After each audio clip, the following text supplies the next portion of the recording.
The recognition rite happened on a Tuesday. No ceremony, no court assembled, no ancient words spoken, just the two of them in the circular room at dawn, the dark water moving in its slow, deliberate circles, the symbols on the curved walls waiting, the column of gray light from the dome above falling on the basin between them like something positioned there by a force that understood exactly what was about to happen. Which, Ara thought, it probably had. She had been awake since 3 a.m. Not from fear, from the specific alertness of someone standing at the edge of something enormous who wants to be entirely present when it arrives. She had sat at her east window for 2 hours watching the dark before dawn and thought about everything that had led her here. The morning teas, the library floor, the stone basin and the burned palm and the crescent mark blazing for the first time, her name in his voice after 14 years of keeping it in a private place. Mordecai across the receiving room table saying the version underneath, Sable in the midnight corridor with the forest green blazing in the dark, the file, the 43 pages, before you were born. What Ara did not know, standing at her east window in the dark, was that everything in the file was only part of it. The manuscripts described the rite. They described the disruption. They described the bloodline's return and the 7 courts and the transmission. But they never described what happened when the last of the oldest bloodline completed the rite at full power. Because it had never happened. Not once. Not in 300 years. What was about to happen in the circular room of the Valdris Court had no record, no witness, no word for it in any language. Until now. She went to the circular room at dawn. Caelan was already there. Of course he was, standing at the basin in the gray dawn light. Not the composed king stillness of his public self, the different stillness of someone who has been standing in the same place for a while and has stopped performing because there was no one to perform for. He looked up when she entered, his amber eyes. She crossed the room. She stopped across the basin from him. She said, "Are you ready?" He said, "I have been ready since the night you walked through those gates." She said, "That is not what I asked." The barely there beginning of his smile. He said, "Yes, I am ready." She raised her marked wrist. He raised his hand. Their marks faced each other across the basin, her dark red-violet, his amber gold. The first pulse passed between them like a sound too low to hear but felt through the entire body. And the room woke up. The symbols blazed first, all of them simultaneously, amber gold and dark red-violet interweaving as the two marks reached toward each other across the stone basin, the colors no longer separate, but beginning to become something neither of them had a name for yet. The dark water churned. The dome light intensified from gray to white to something beyond white. The light of something that had been compressed for 200 years being released all at once. She felt the recognition move through her like a tide. Not the small warmth of the last 3 weeks, not the pulse of the mark, the full thing, the complete thing. Everything that had been sealed since childhood opened simultaneously, and then the mark stopped blazing. She looked down at it. It was not dimming. It was doing something she had no word for. It was breathing. Slow. Deep. Like something held underwater for 23 years finally allowed to surface. The dark red-violet not blazing outward but moving inward and outward simultaneously, a rhythm that matched nothing external. Her own rhythm. Entirely hers. She looked up at Caelan. He was looking at the mark with an expression she had never seen on his face. Not the barely there smile, not the full one, not the expression she 5 had the fewest words for. Something that had no category in anything she knew about him. Something that was, beneath 4 centuries of composure, awe. She said, "What is happening?" He said, "I do not." He stopped. Oh, he looked at the dark water. He looked at the symbols. His amber eyes were blazing, not the usual luminescence, blazing the way her mark had blazed 3 weeks ago when it first activated. He said quietly, "The manuscripts described the rite. They described the disruption. They described everything that was supposed to happen. He looked at her. He said, "This is not that. This was something else entirely, and it was only just beginning. It started in the walls, a warmth moving outward from the circular room through the stone, not the warmth of torchlight or fire, something deeper, older, the warmth of foundations operating at half capacity for 200 years, suddenly receiving full power all at once. She felt it in her feet first, the stone floor blazing dark red-violet, not painted, not lit from outside, blazing from within, as if the entire room had been built as a single instrument and she was the note it had been designed to produce. Then the doors. Not one, not two. Every door in the castle opening simultaneously. A sound like something exhaling after holding its breath for a very long time. And then the voices, the human staff, moving in the corridors above. Not afraid, making the specific sounds of people encountering something entirely outside their existing categories of experience. Standing in corridors with their hands pressed against warm stone walls, feeling something lifting, air where there had not been air before. The field disruption was not propagating outward. It was already everywhere, all at once, instantaneous, because this was not a standard completion. This was the original bloodline. And when the original bloodline completed the rite in the room designed to receive it, the room did not simply record, it amplified. She looked at her hands. The dark red-violet was not coming from the mark anymore. It was coming from her skin, all of it, her hands, her arms, the warmth at her throat and her sternum. She was not glowing. Blazing was too small a word. She was radiating.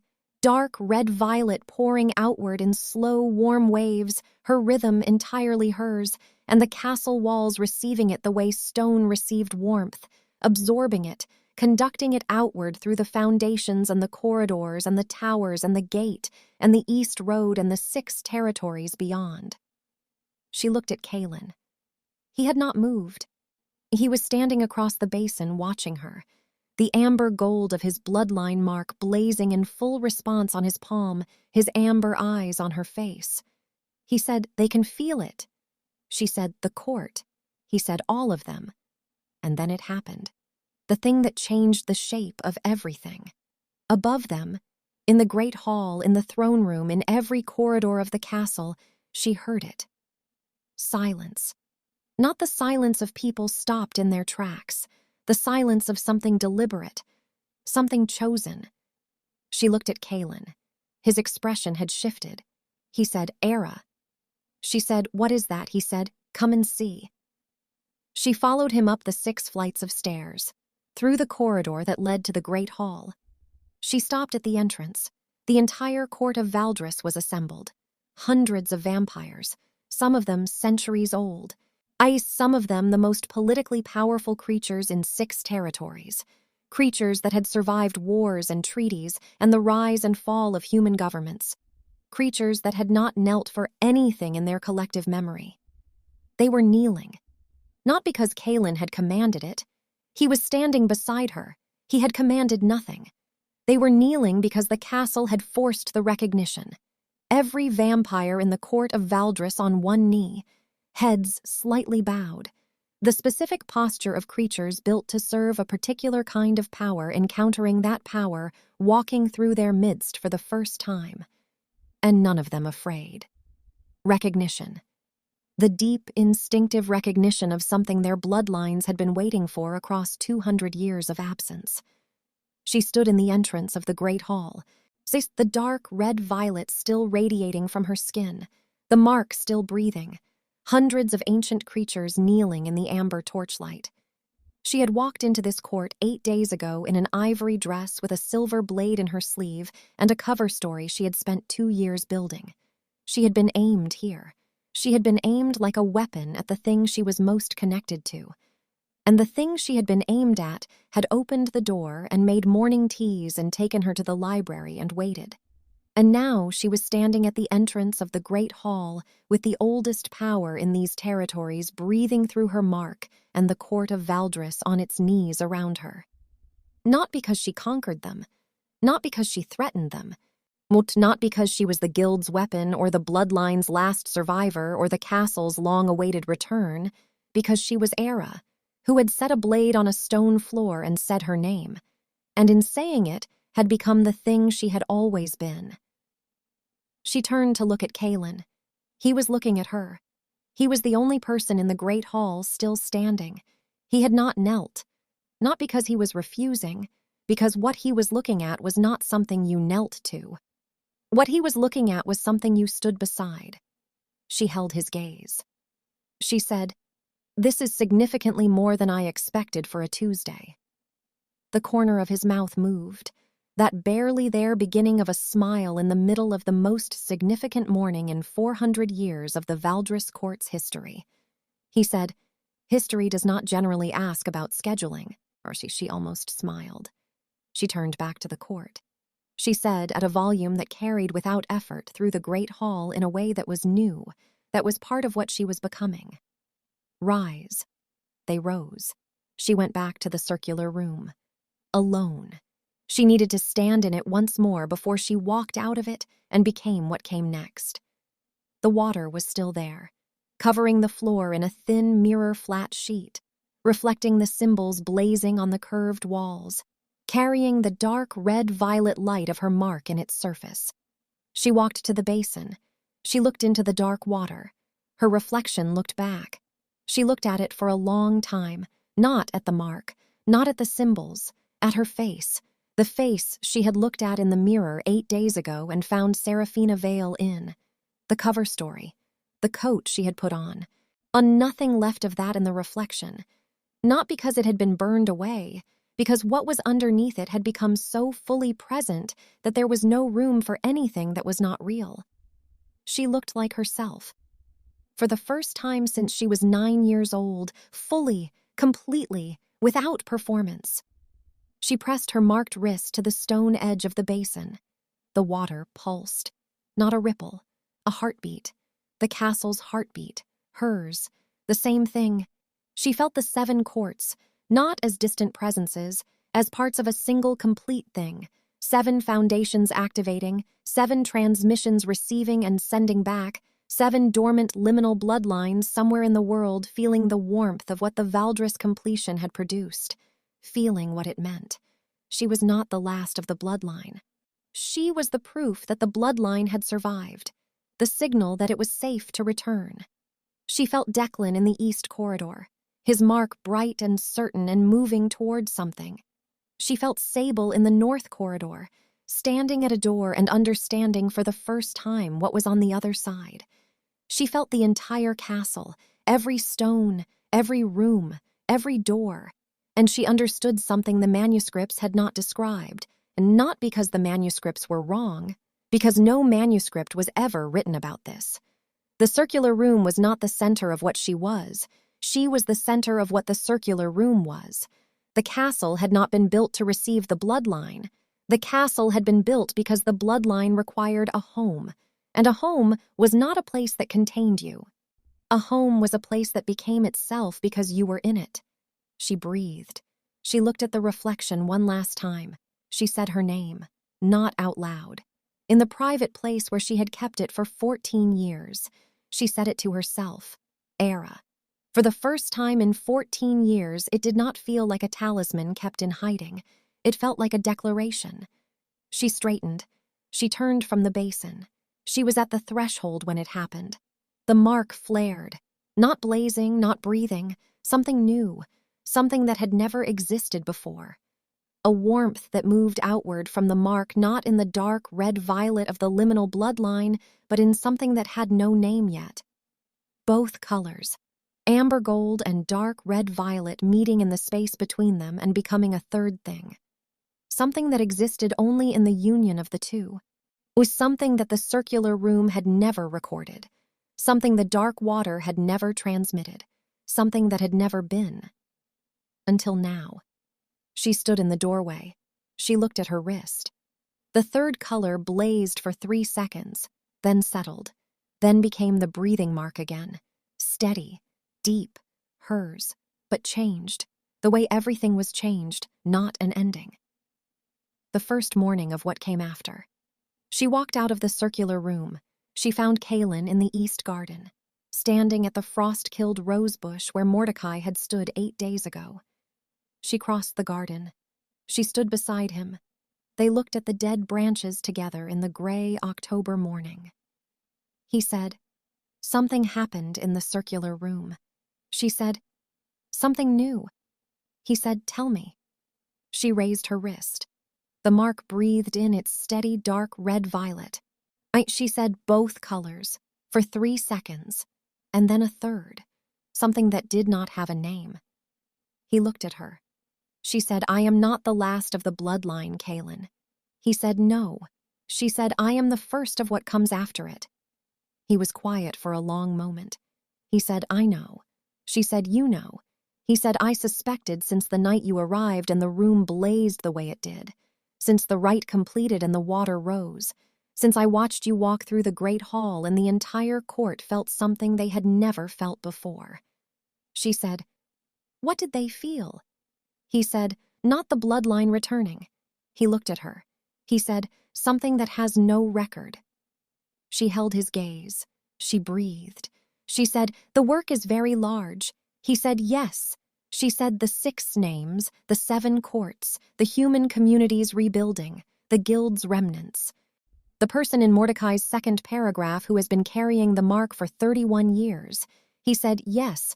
She said, "We are not naturally gifted at trusting people." He said, "We are improving." She almost smiled. She said, "It is going to be complicated." He said, "Enormously." She said, "Good." She said, "Let us begin."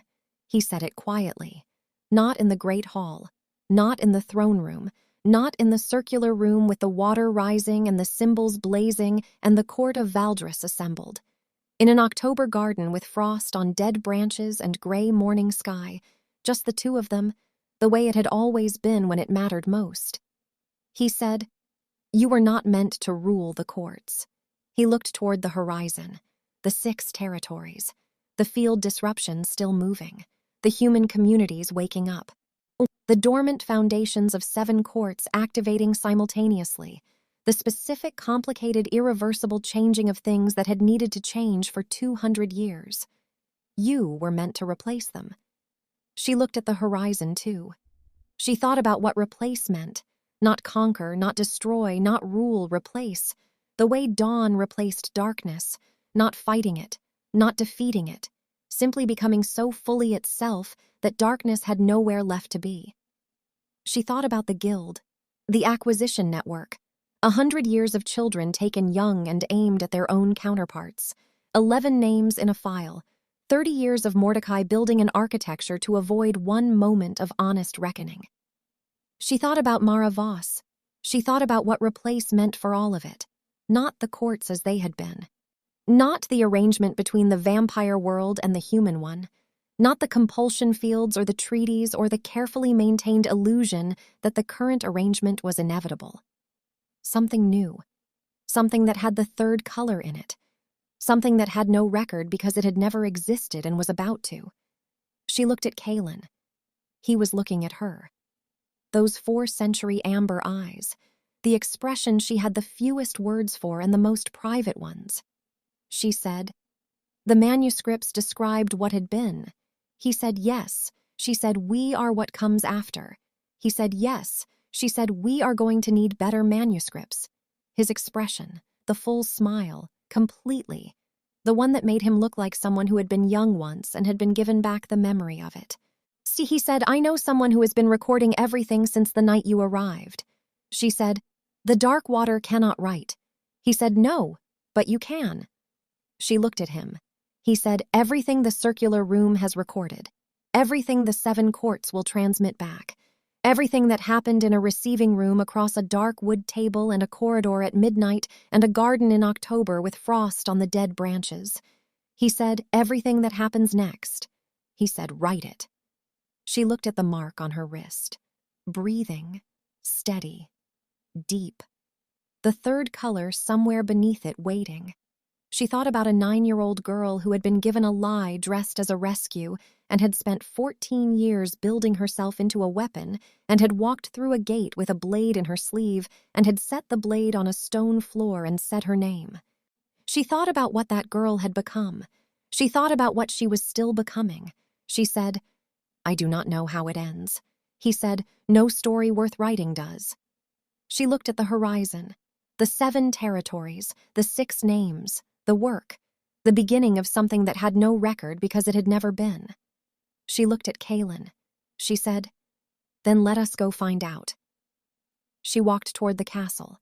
He walked beside her, the east garden behind them, the castle ahead, warm, blazing, complete hers.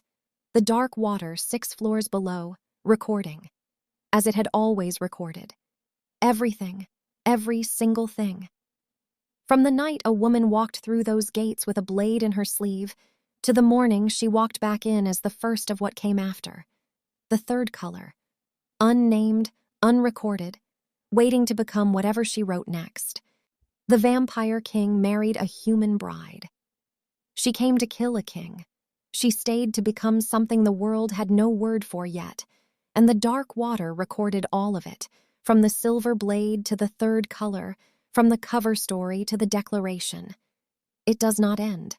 It becomes. The dark water is still recording. What it records next is entirely up to her. End of The Vampire King Married a Human Bride. Thank you for watching. If this story found you, share it with someone who needs it. Subscribe. The dark water remembers. Always. Everything.